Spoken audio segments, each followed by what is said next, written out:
બાદ યુવકનો મૃતદેહ બહાર કઢાયો। ખાખરાળાની ખાણ દુર્ઘટનામાં તંત્રને મળી સફળતા। સુરેન્દ્રનગરના ખાખરાળામાં ખાણ દુર્ઘટનાના 40 કલાકના રેસ્ક્યુ બાદ યુવકનો મૃતદેહ બહાર કઢાવવામાં આવ્યો। જોતા રહો ભારત ટાઈમ્સ ન્યૂઝ। સ્કુબા ડ્રાઈવરની મદદથી 180 ફૂટ ઊંડેથી મૃતદેહને બહાર કાઢવામાં આવ્યો છે। લોડર મશીન રિવર્સ લેતી વખતે સર્જાઈ તે દુર્ઘટના 40 ફૂટ ઊંડા પાણીમાં ફસાયો હતો। યુવક સુરેન્દ્રનગરના ખાખરાળા ગામમાં બનેલી દુર્ઘટનામાં આખરે તંત્રને સફળતા મળી। ગત 40 કલાકથી ખાણમાં ફસાયેલા યુવકનો મૃતદેહ આજે બહાર કાઢવામાં આવ્યો છે। આ દુર્ઘટના ત્યારે બની હતી જ્યારે ખાણમાં લોડર મશીન રિવર્સ લેતી વખતે અકસ્માત સર્જાયો। પ્રાપ્ત માહિતી અનુસાર યુવકનો મૃતદેહ ખાણમાં 180 ફૂટ ઊંડેથી મળ્યો હતો, જેમાં લગભગ 40 ફૂટ પાણી ભરાયેલું હતું। આ સ્થિતિમાં મૃતદેહ અને લોડર મશીનને બહાર કાઢવા માટે રેસ્ક્યુ ટીમને ભારે મુશ્કેલીનો સામનો કરવો પડ્યો હતો। અંતે સ્કુબા ડ્રાઈવરની મદદથી પાણીમાં ઉતરીને યુવકના મૃતદેહને બહાર કાઢવામાં આવ્યો હતો અને આ દુર્ઘટના બાદ સ્થાનિક તંત્ર દ્વારા રેસ્ક્યુ ઓપરેશન ચલાવવામાં આવ્યું હતું।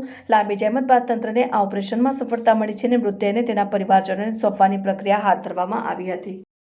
આજે ખાખરાળા ઘટના બનીની વિગત જણાવો સાહેબ। બોડી તાલુકાના ખાખરાળા ગામની સીમની અંદર તારીખ 6/8/2025 ના રોજ જે ત્યાં ગેરકાયદેસર કાર્બોસેલનું ખનન અગાઉ 3 થી 4 વર્ષ પહેલા જ્યાં થયેલું છે તે જ સ્થળે જામવાળી ગામના રહેવાસી વિઠ્ઠલભાઈ જગાભાઈ અલગોતરના જે લોડર સાથે એક ડ્રાઈવરને ત્યાં ફાયર ક્લે ભરવા મોકલેલ।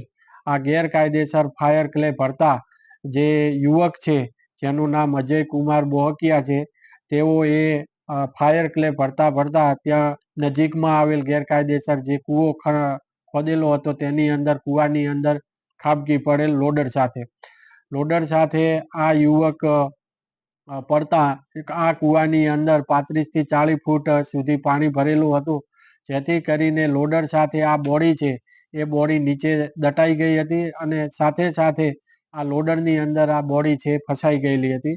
જેથી અમારી ટીમો તાત્કાલિક ઘટના સ્થળે પહોંચી અને સૌ પ્રથમ સુરેન્દ્રનગર ફાયર બ્રિગેડની મદદ માંગેલ।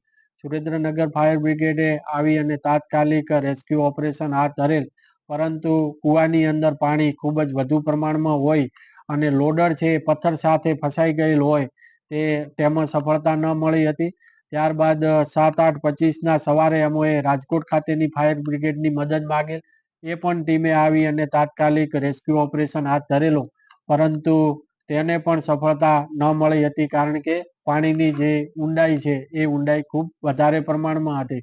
ત્યારબાદ અમે તાત્કાલિક માન્ય કલેક્ટર સાહેબ અને અધિક કલેક્ટર સાહેબ સુરેન્દ્રનગરને આ બાબતેથી મદદ માટે અમે NDRF ટીમની માગણી કરેલી અને તાત્કાલિક કલેક્ટર સાહેબ અને અધિક કલેક્ટર સાહેબનાઓ દ્વારા SCOC એટલે કે state emergency operation centre Gandhinagar ખાતે પત્ર વ્યવહાર કરી અને અમોને તાત્કાલિક અસરથી છે NDRFની ટીમ ફાળવી આપેલ, જે ટીમ ગોંડલ ખાતેથી તાત્કાલિક સ્થળે રાત્રે 12 વાગે આવી અને રેસ્ક્યુ ઓપરેશન હાથ ધરેલ।